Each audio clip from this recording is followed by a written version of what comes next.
और ये हम आप सभी देख रहे हैं जो हमारे साथ खड़े हैं, हम सभी जो हैं JOA 817 भर्ती के अभ्यर्थी हैं। और आज हमने DC चंबा के माध्यम से ये जो भर्ती JOA 817 की भर्ती है इसको लटकने को लेकर माननीय मुख्यमंत्री हिमाचल प्रदेश को DC चंबा के माध्यम से ज्ञापन सौंपा। और आप सभी पत्रकार बंधुओं का भी हम धन्यवाद करते हैं कि आपने हमारे लिए समय निकाला। तो हम जो है वो JO भर्तियों के अभ्यर्थी हैं। हमने सिर्फ 817 ही नहीं, इससे पहले JOA 727, JOA 817, JOA 903 और JOA 939 की भर्तियां दी हुई हैं हम सभी ने। और ये जो भर्ती है JOA 817 हिमाचल प्रदेश के भर्ती इतिहास की सबसे बड़ी भर्ती है। 1860 पदों पर भर्ती, जिसके लिए विज्ञापन 2020 में निकाले गए थे। लेकिन इसमें थोड़ा सा मैं डिटेल में जाना चाहूँगा। 2020 से पहले 23 दिसंबर 2018 को junior office assistant IT post code 727 के लिए Himachal Pradesh subordinate service commission ने विज्ञप्ति जारी की थी, जिसमें हमारे 20 विभागों में 412 पद जूनियर ऑफिस असिस्टेंट IT के भरे जाने थे। उसके बाद 29 जनवरी 2019 को सर्विस कमीशन की वेबसाइट पर एक नोटिस अपलोड हुआ, जिसमें यह कहा गया कि ये भर्ती जो है वो विथड्रॉ की जाती है ड्यू टू एडमिनिस्ट्रेटिव रीजन, और इस भर्ती को विथड्रॉ कर दिया गया। पोस्ट कोड 727 की बात कर रहा हूँ मैं। उसके बाद जूनियर ऑफिस असिस्टेंट IT 21 सितंबर 2020 को जूनियर ऑफिस असिस्टेंट IT के लिए जो है 60 विभागों में 1160 पदों के लिए विज्ञप्ति जारी कर दी गई। 60 विभागों में 1160 पद जो है भरे जाने थे। और इसके बाद 10 अक्टूबर 2020 को सर्विस कमीशन की तरफ से एक और इसमें ऐड करने के लिए नोटिस आया, जिसमें 9 विभागों में 596 वैकेंसीज और इसमें जो है वो ऐड कर दी गई इस भर्ती में, जिसकी हम बात कर रहे हैं जूनियर ऑफिस असिस्टेंट IT 817 की। तो कुल मिलाकर जो मैंने फर्स्ट डेट बताई 23 दिसंबर 2018, यहाँ से ये भर्ती चली और इसके कुल पद हो गए 1860 पद हो गए टोटल। और 21 मार्च 2021 को पूरे प्रदेश में इसके लिए लिखित परीक्षा का आयोजन किया गया, जिसमें लाखों अभ्यर्थियों ने जो है वो इसमें भाग लिया। और लिखित परीक्षा 21 मार्च 2021 हुई, जिसका परिणाम 1 जुलाई 2021 को आया, जिसमें 19,024 अभ्यर्थी जो है वो चयनित हुए। 19,024 अभ्यर्थी चयनित हुए, जिनकी आगे फर्दर जो है वो टाइपिंग टेस्ट चलने थे, जिनको हम स्किल टेस्ट बोलते हैं। इनके लिए शेड्यूल निकला 14 जुलाई 2021 से, जो चलने थे 18 सितंबर 2021 को। इसी बीच हमारी प्रक्रिया चली हुई थी और बीच में माननीय अदालत से कुछ लोगों ने इस पर जो है रोक ले ली, स्टे ले लिया, और ये हमारी टाइपिंग परीक्षा जो है वो 27 अगस्त 2021 से रुक गई।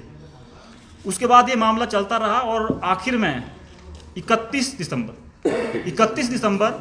2021 को माननीय उच्च अदालत ने इस पर जो है अपना फैसला दिया। और फैसला कुछ इस तरह से था वो कि इसमें जो पद ऐड हुए थे या जिसमें पदों को लेकर जो कन्फ्यूजन थी, उसको सरकार क्लियर करे और 817 की भर्ती को कंटिन्यू करे। ये इसमें जो है माननीय अदालत ने जजमेंट दी थी। और ये क्लियरिटी, जो पदों को लेकर क्लियरिटी देनी थी, ये सरकार ने देनी थी।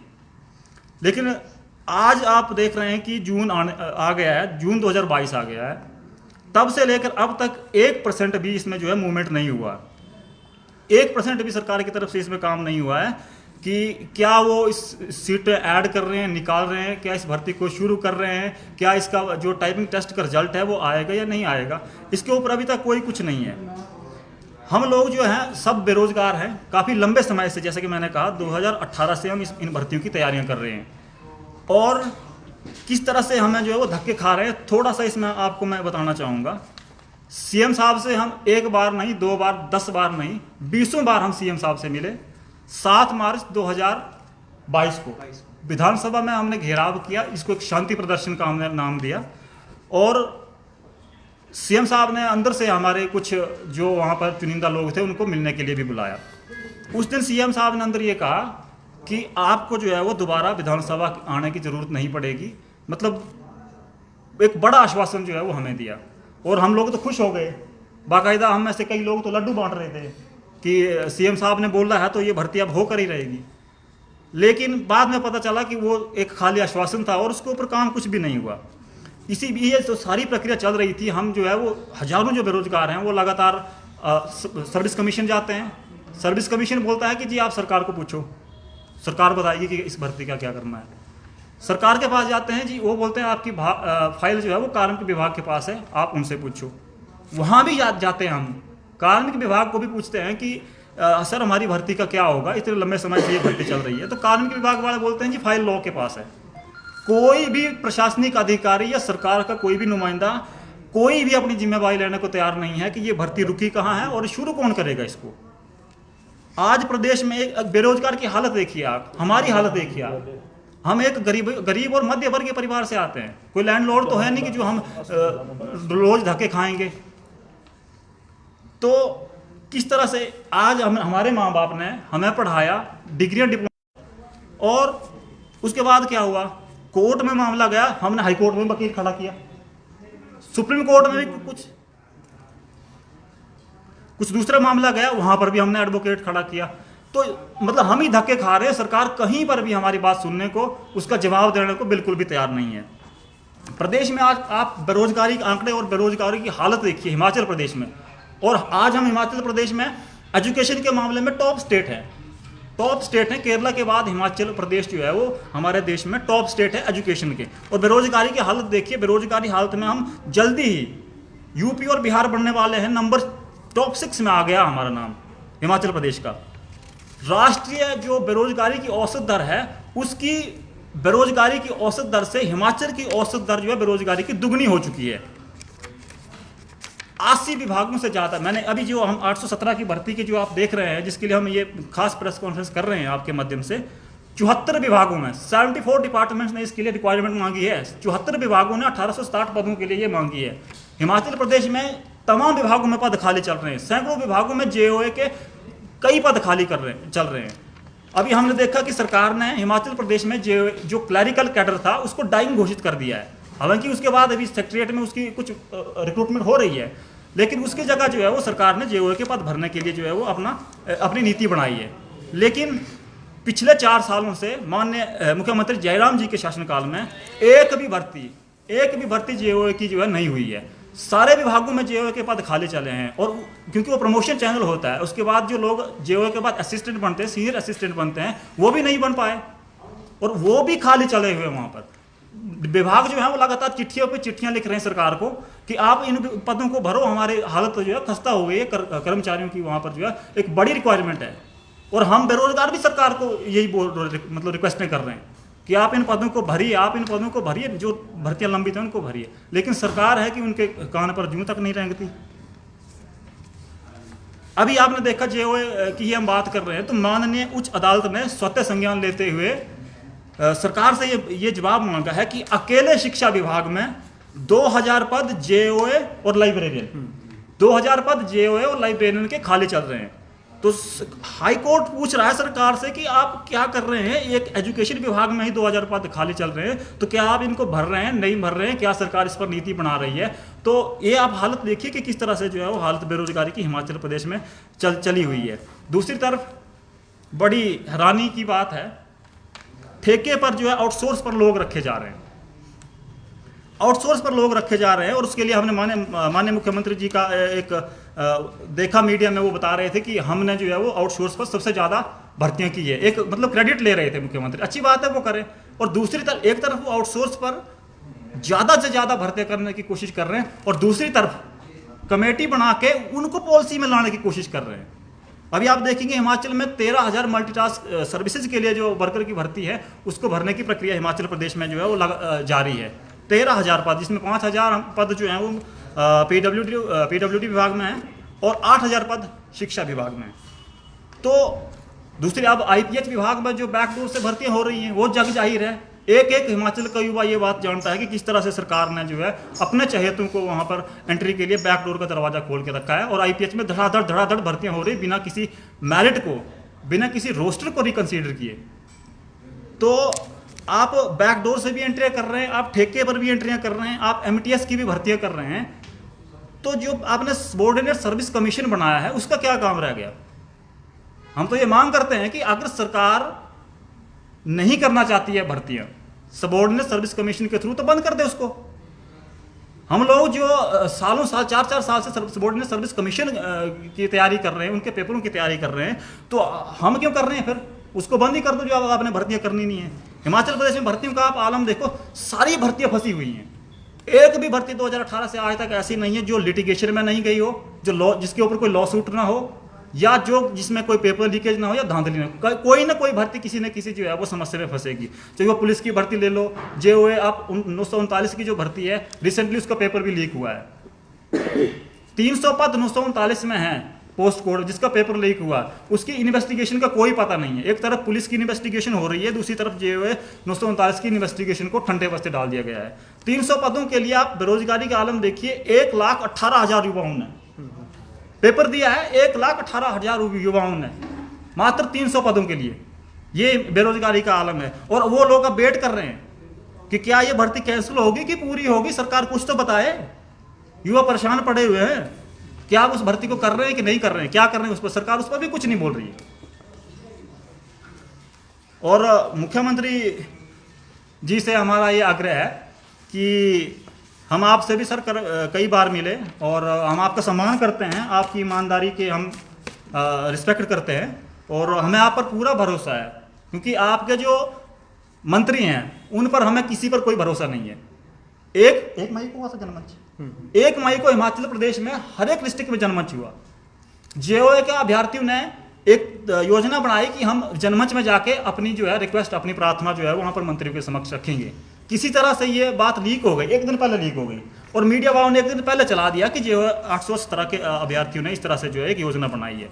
तो उन्होंने अपनी जो है उसके लिए सारा तामझाम सुरक्षा तैनात कर दी। जितने भी हम लोगों ने टीमें बनाई, हर डिस्ट्रिक्ट में हम गए और योजनाबद्ध तरीके से जो है जयराम सरकार के मंत्रियों ने हमें जो है धक्के मारकर बाहर निकाला। हमें यह कहा गया कि आपकी यह समस्या यहाँ पर नहीं सुनी जाएगी। दूसरी तरफ कुछ लोग हमारे गए भी जोर जबरदस्ती कर, 2 जगह गए थे, 2 जगह गए थे और वहां पर आप एक हास्यास्पद मंत्री का आप बयान सुनेंगे। हमारे एक युवा ने वहां पर सवाल पूछा कि हमारी भर्तियों का क्या कर रहे हैं, हमारी भर्तियों पर कोई संज्ञान ले, सरकार इस पर कुछ सोचे, हमारी समस्या सुने। तो वहां पर मंत्री का बयान आता है कि आप मेरिट में आओ, हम तो मेरिट को कंसीडर करते हैं, हम मेरिट को सपोर्ट करते हैं। अरे हम पूछ रहे हैं कि हमारा रिजल्ट दो भाई, मेरिट कहाँ से आ गई? जब आप रिजल्ट नहीं बना रहे हैं तो मेरिट कहाँ से आ गई? आप मतलब तो कोई आपका जवाब देने का लॉजिक तो क्लियर करो। और दूसरी तरफ एक बोल रहे हैं कि भाई आप वहाँ पर जा रहे हैं तो कौन जा रहा है, अभ्यर्थी जा रहे हैं। अरे जब आपके RLDP रूल ही इतने कमज़ोर हैं, वो हर बार वो चैलेंज हो जा रहे हैं। सरकार जो है वो लॉ डिपार्टमेंट को बाईपास करके काम कर रही है हिमाचल प्रदेश में। कार्मिक विभाग जो है वो लॉ डिपार्टमेंट से राय नहीं लेता। कोई भी नोटिफिकेशन होती है वो लॉ डिपार्टमेंट की राय के बाद ही है, चाहे आपका IT सेल है, वो एकदम आपको जो है गलत सलाह दे रहा है। युवा इस तरह से मतलब frustrated, we are not completely frustrated. इस तरह से फ्रस्ट्रेटेड हो गए हैं कि आप सोच भी नहीं सकते कि हमारे ग्रुपों में युवाओं का जो है विचार विमर्श है वो कैसा चल रहा है। तो एक बार मैं आग्रह करूंगा CM साहब से कि वो अपने IT सेल को पूछें और अपने सलाहकारों को पूछें कि हिमाचल प्रदेश में बेरोजगारों का आंकड़ा 14 लाख है। 14 लाख का आंकड़ा कोई जो है वो कम नहीं होता है हिमाचल प्रदेश में। और विपक्ष की मैं थोड़ी सी बात यहाँ पर जरूर करूँगा। हिमाचल प्रदेश में कुंभकर्ण के लिए कहते हैं मुझे 6 महीने सोते थे, लेकिन हमारा जो विपक्ष है वो 4 साल से सोया हुआ है। आज तक कोई आवाज़ नहीं उठाई विपक्ष ने। वो बस एक दूसरे को मालाएं पहनने में मस्त हैं, फेसबुक पर पोस्ट डाल देते हैं। अभी बाई इलेक्शन हुए तो किसी नेता ने होली रोज बुला लिया जी, कहते आप जो है हम आपकी लड़ाई लड़ेंगे। बाद में वो इलेक्शन हो गया कि मुड़ के किसी के मुंह से हमने सुना नहीं कि आप उसके लिए जो है लड़ाई लड़ रहे हैं या नहीं लड़ रहे। तो लास्ट में बस मैं कंक्लूड ही करूँगा। और एक चीज़ मैं हिमाचल प्रदेश के युवाओं और उनके माता पिता को भी जरूर कहूँगा कि इस तरह से जो बेरोजगारी का आलम चला हुआ है, ये इसके दूरगामी जो परिणाम है वो बुरे होने वाले हैं। वो इस तरह बुरे होने वाले हैं कि जो हिमाचल प्रदेश में मध्य वर्गीय परिवार है या जो गरीब परिवार है वो अपने बच्चों को शिक्षा नहीं दे पाएंगे। पहले होता था कि जो जिस घर में एक होनहार बच्चा है जिसके पास अच्छे स्किल हैं, तो माँ बाप, गरीब माँ बाप भी ये कोशिश करते थे कि अपने बच्चे को कर्ज लेकर भी पढ़ाते थे, ताकि ये बच्चा कल टेस्ट क्लियर करेगा, भर्ती में ये नौकरी करेगा, वहाँ से ये इस कर्ज को चुका देगा। लेकिन आज देखो हमारे यहाँ पर जितने भी साथी बैठे हैं, इन साथियों ने एक नहीं 4 भर्तियाँ क्लियर करके बैठे हुए हैं। कईयों ने पुलिस की भी इसमें से क्लियर की हुई है भर्ती, जेओए की 3 भर्तियां क्लियर करके बैठे हुए हैं, पास करके बैठे हुए हैं, स्किल टेस्ट पास करके बैठे हुए हैं। किसी में जॉब नहीं है, किसी को नौकरी नहीं मिल रही है, भर्ती पास करने के बाद भी नौकरी नहीं मिल रही है। So with this I want to conclude here and finally I would state and plead with the state government, rather the chief minister, to uphold this very idea of taking the robust step to complete this recruitment. And if respected chief minister or any minister become the cause our dream to be destroyed, we will definitely become the cause their dream to be destroyed by November this year. हमारे पास सरकार को जिस तरह से इसको लड़ना बोले, अब हमारे पास कोई काम नहीं होगा, क्योंकि जॉब तो आप दे नहीं रहे हैं, और जब काम नहीं होगा तो नवंबर में हम हमारे साथी जो भी हैं वो फील्ड में काम करेंगे। ये मैं बात आपको बोलना चाहता हूँ इसके माध्यम से। तो फिर लास्ट में मैं यहीं पर कंक्लूड कर रहा हूँ और आग्रह करता हूँ कि सीएम साहब इस चीज़ को जो है जरूर सुने, और इसमें जो IT सेल वाले हैं, सीएम का जो IT सेल देख रहे हैं, उनको भी मैं हाथ जोड़कर प्रार्थना करता हूँ कि इस चीज़ को जो है, इस समस्या को दबाएं नहीं। हमें पता है कि आपने हमारा किस तरह से दबाया है, किस तरह से आपने सीएम के पेज से हमारी आइडिया ब्लॉक की है, वो हम सब जानते हैं। तो सीएम को इस चीज़ की इनपुट दें। नमस्कार। आपके सवाल। संगठित कैसे किया है पूरे प्रदेश के जो अभ्यर्थी है, कोई संघ बनाया है, किस तरह से आप संगठित हुए? हमारा एक जो सोशल मीडिया के माध्यम से हम संगठित हुए हैं। सोशल मीडिया के माध्यम में टेलीग्राम हो गया। तो भविष्य में क्या, अगर ये भर्ती का परिणाम नहीं निकलता है तो क्या रणनीति है आगे आपकी? तो देखो, इसमें सिर्फ हमारी नहीं फंसी है, JVD फंसा हुआ है, पुलिस की भर्तियाँ फंसी हुई हैं। तो अगर ये नहीं, अगर इसको ऐसा करते हैं कुछ, तो हमारा ये है कि सभी को संगठित करके गवर्नमेंट के अगेंस्ट फिर उनके मतलब सोशल मीडिया पे और कैंपेन करेंगे, पोस्टर लगाएंगे उनके अगेंस्ट। और जैसे मैंने बोला कि अभी जो हमारा है कि सुप्रीम कोर्ट तक हमने एडवोकेट खड़े कर लिए, हाई कोर्ट में एक बेरोजगार की आप हालत देखिए, 110 किलोमीटर में ट्रैवल करके आया हूँ। मतलब इतने लैंडलॉर्ड तो नहीं है, हम गरीब परिवार से आते हैं, कहाँ से करेंगे इतने पैसे? सुप्रीम कोर्ट में आज आप देखिए, सुप्रीम कोर्ट में आज एक वकील खड़ा करना कितनी बड़ी बात है। और फिर भी हमारा इस वक्त ना मैटर सुप्रीम कोर्ट में है, ना पार्टी हाई कोर्ट में है, ना कहीं पर मैटर, कहीं पर मैटर, कोई पार्टी नहीं है। 817 की भर्ती कहीं पर नहीं। इसीलिए तो हम रिक्वेस्ट कर रहे हैं कि हमारा कम से कम जो हमारा स्किल टेस्ट हुआ उसका रिजल्ट तो निकाला जाए। हाँ जी, हाँ जी। मतलब हम कहीं पर कोई अदरवाइज हमारी पार्टी होती, जब हमें पार्टी बनाया गया था उस वक्त हमने ना कभी ऐसी बात की है, ना हमने रिक्वेस्ट की, ना किसी से मिले। लेकिन अब जब हम कहीं पार्टी नहीं है तो एटलीस्ट हमारा रिजल्ट तो दे दिया जाए इस चीज़ का। जैसे भी आपने बोला ना कि भाई विपक्ष भी जो है वो सोया हुआ है, बिल्कुल सही। और फिर आपने ये बोला कि अगर हमारा सपना तोड़ेंगे तो हम सरकार का सपना तोड़ेंगे। तो फिर चुनावों में आप किसके साथ जाएंगे? बड़े सारे विकल्प आ रहे हैं बात। नोटा सबसे बड़ा विकल्प, नोटा तो है ही हमारे पास। आपने देखा मंडी में जब सबसे मंडी का उसमें वो तो फिर वो एक समझदार युवा वाली बात तो नहीं हुई ना। नोटा तो फिर वो दुरुपयोग हो गया। फिर पता नहीं, चलो विकल्प है हमारे पास, ऐसी कोई बात नहीं है। 4 पार्टियां A B C D भी आ गई है हिमाचल में। 2 4 5